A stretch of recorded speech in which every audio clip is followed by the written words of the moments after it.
If you're planning to buy a house in the next 12 months and you haven't done the one thing I'm about to tell you, you could end up paying tens of thousands of dollars more than you need to, and most people don't find out until it's too late to fix. The mortgage rules that worked for your parents, or even the rules that worked 5 years ago, do not work the same way today. Lenders have changed what they look for, the market has shifted, and the gap between someone who walks in prepared and someone who walks in blind is now measured in real money, not just convenience. So stay with me for the next few minutes because what you're about to learn could be the difference between a comfortable monthly payment and one that quietly drains your future. Let's start with something almost everyone underestimates: your credit score, and specifically, the months leading up to when you apply for a mortgage. Your credit score is a three-digit number, usually somewhere between 300 and 850, that tells a lender how risky it is to loan you money based on your past behavior with credit. Here's why this matters in dollar terms, and this is the part most people never realize. The difference between a credit score in the high 600s and a score in the mid 700s can change your interest rate by half a percentage point or more. On a $300,000 loan over 30 years, half a percentage point can mean paying over $30,000 more in interest across the life of the loan.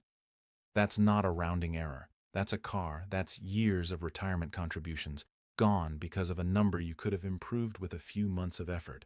The specific target you want to hit is a score of 740 or higher, because that's typically where you start unlocking the best available rates from most lenders. If you're below that, here's exactly what to do. Pull your credit report at least 90 days before you plan to apply, not the week before because changes take time to reflect. Pay down any credit card balances so that you're using less than 30% of your available limit on each card, and ideally under 10% if you can manage it. Do not open any new credit accounts in the months before applying, even if you get a tempting store discount offer, because every new inquiry can ding your score and every new account changes your average account age. Do not close old credit cards either, even ones you don't use, because closing them reduces your available credit and can hurt your utilization ratio. Make every single payment on time, because payment history is the single largest factor in your score. None of this is complicated, but it requires patience. And the banks will not tell you this because it's not their job to optimize your finances, it's yours.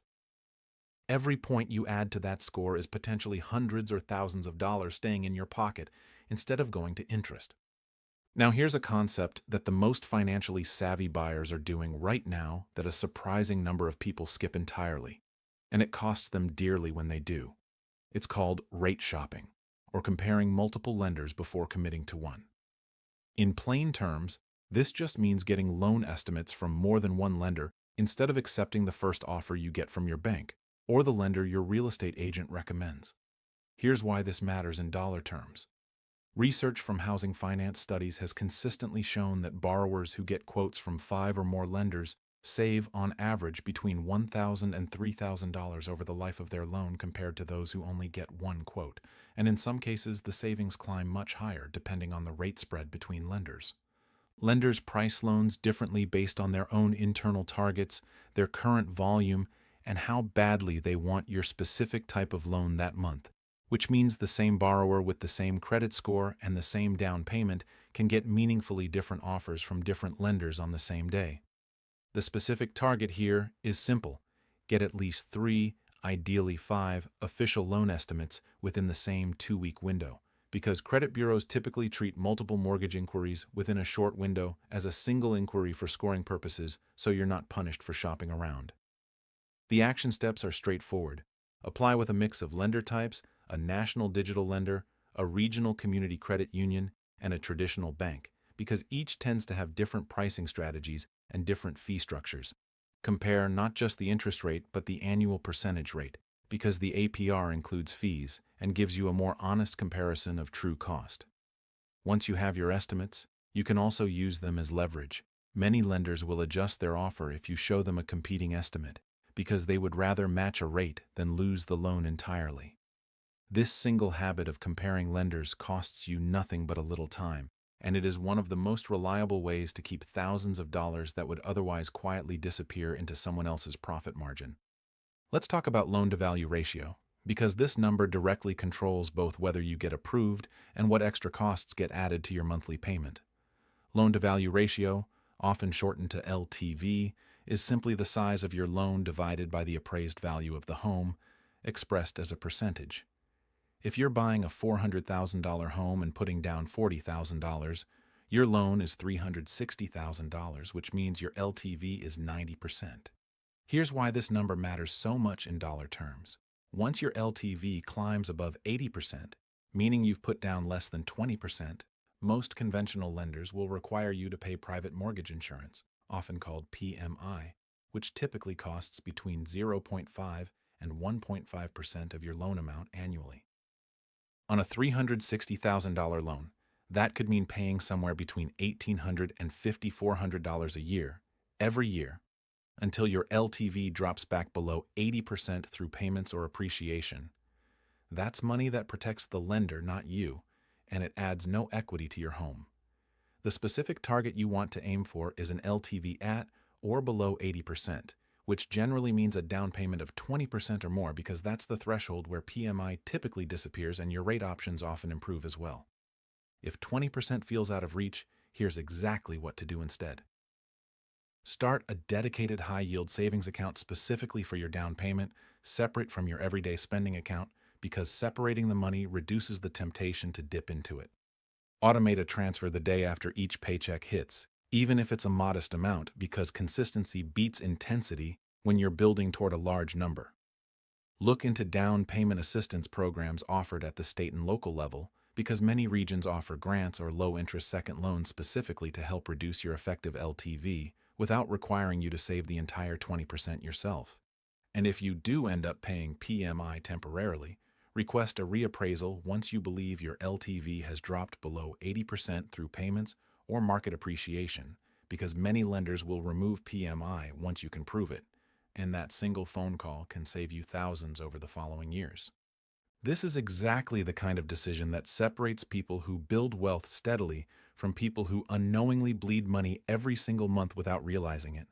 Ignoring your LTV could cost you over $5,000 in unnecessary insurance premiums over just a few years, money that could have gone toward your principal balance or your retirement account instead. Now let's talk about debt-to-income ratio, because this is the number that most directly determines how much house you can actually qualify for, regardless of how much you think you can afford. Debt-to-income ratio, or DTI, is calculated by taking all of your monthly debt payments, including the new mortgage payment you're applying for, and dividing that by your gross monthly income before taxes. Here's why this matters in dollar terms and in terms of risk.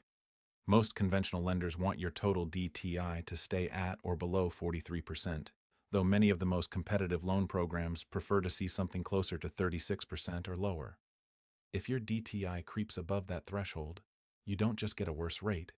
You can be denied the loan entirely, regardless of your credit score or your down payment size.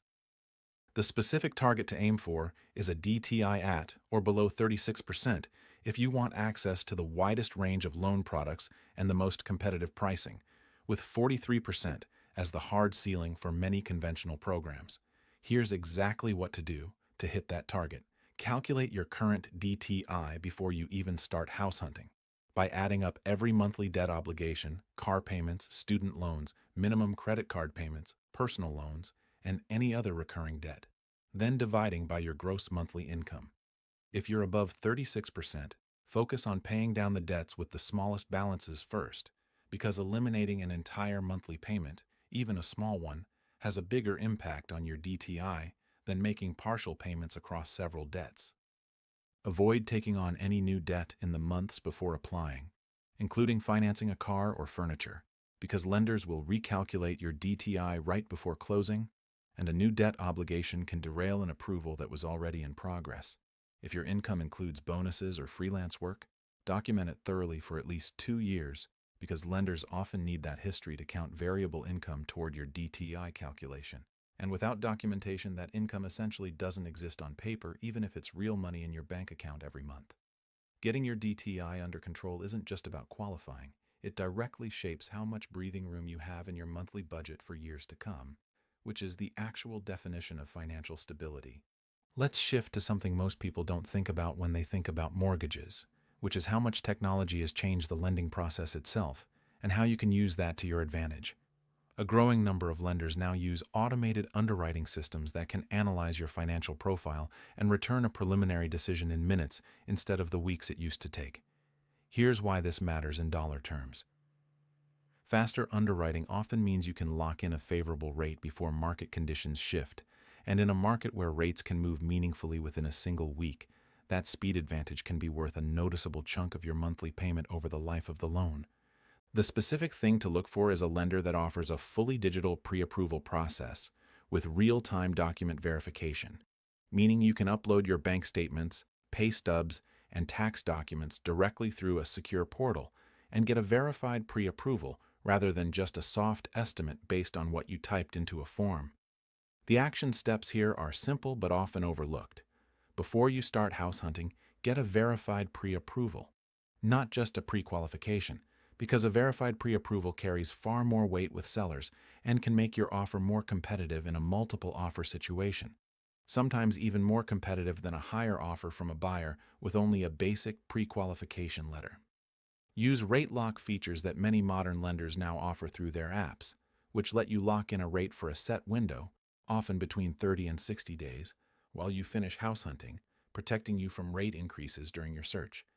Keep all your financial documents digitized and organized in one folder before you even start the process, because the faster you can respond to document requests, the faster your loan moves through underwriting, and delays in underwriting have, in some cases, caused buyers to lose a rate lock or even lose a home to a faster-moving buyer. Technology didn't just make this process more convenient, it created a real competitive advantage for buyers who know how to use it, while buyers who stick to the old, slow paper-based process are quietly falling behind. Here's something that the majority of buyers never even consider, simply because no one ever told them it existed, and that's the world of lesser-known loan programs beyond the standard conventional loan everyone defaults to.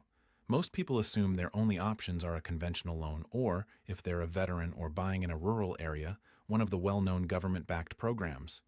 But there are credit union-specific portfolio loans, where the credit union keeps the loan on its own books instead of selling it, which sometimes allows for more flexible underwriting for self-employed borrowers or people with non-traditional income. There are also state housing finance agency loans, which often combine a lower interest rate with built-in down payment assistance for buyers under certain income thresholds, and many eligible buyers never apply simply because they assumed those programs were only for people in extreme financial hardship, when in fact many of these programs are designed specifically for solid middle-income earners. Here's why this matters in dollar terms. These alternative programs can sometimes shave half a percentage point or more off your rate, or provide several $1,000s in down payment assistance that doesn't need to be repaid if you stay in the home for a set number of years. The specific action step here is to directly ask any lender or your local housing finance agency whether you qualify for a portfolio loan or a state-specific assistance program before you assume you only qualify for the standard conventional route, because these programs are rarely advertised the way conventional loans are, and you typically have to know to ask. Spending one afternoon researching these options could put thousands of dollars back in your pocket that you would have otherwise never known you were leaving on the table. Let's pause here and reconnect to the bigger picture, because all of these individual numbers, your credit score, your LTV, your DTI, the lenders you compare, they're not just isolated facts to memorize. Together, they form the difference between a mortgage that quietly drains your finances for 30 years and one that becomes a genuine wealth-building tool. Someone who ignores all of this could easily overpay by $40,000 or $50,000 across the life of a single loan, while someone who handles each of these pieces deliberately keeps that money working for their own future instead. Now let's talk about where things stand right now in terms of the broader rate environment, because context changes what the smart move actually looks like. Mortgage rates move based on a combination of broader economic conditions, including inflation trends and decisions made by national monetary policy, and they can shift noticeably within just a few months. Right now, many buyers are dealing with a rate environment that is higher than the historic lows seen several years ago, which means monthly payments are generally larger relative to home price than they were in that earlier period. Here's what the smart money move looks like in this kind of environment. Rather than waiting indefinitely for rates to drop, which no one can predict with certainty, Many financially savvy buyers are buying based on the home and the payment they can comfortably afford today, while planning to refinance later if and when rates meaningfully decrease. This strategy is sometimes summarized as marry the house, date the rate, meaning your commitment to the property can be long-term while your relationship with today's specific interest rate can change down the road through refinancing. The specific action step is to ask any lender you're working with about their policy on free or reduced cost refinancing within a certain window after closing, because some lenders offer exactly this kind of program to attract buyers who are nervous about committing in a higher rate environment. This approach lets you start building equity now instead of sitting on the sidelines waiting for a perfect moment that may or may not arrive, while still leaving the door open to a better rate in the future. Let's bring this all together, because by now, you have everything you need to walk into this process with real confidence instead of guessing your way through one of the biggest financial decisions of your life. Remember the number 740 as your credit score target, because that's where the best rates typically start opening up. And remember that getting there takes 90 days of disciplined effort, not a last-minute scramble.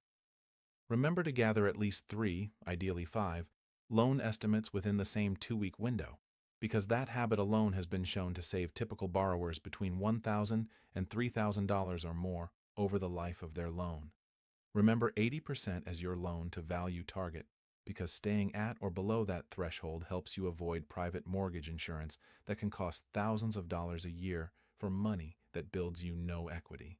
Remember 36% as your ideal debt-to-income ratio, with 43% as the hard ceiling many lenders will not cross, because this single number determines not just whether you qualify, but how much breathing room you'll have in your monthly budget for years into the future. And remember that lesser-known programs, from portfolio loans to state housing finance assistance, exist specifically for people like you, and the only cost of exploring them is a single afternoon of research. Here's exactly what to do when you wake up tomorrow morning. Pull your credit report first thing before anything else and find out exactly where you stand today. That one action starts the 90-day clock that puts every other number in this video within reach. From there, the rest of this becomes a sequence you can follow step by step, rather than a mountain you have to climb all at once. The people who end up thousands of dollars ahead aren't smarter than you. They simply started today, instead of waiting for someday. If this helped you see your next mortgage more clearly, you know what to do next.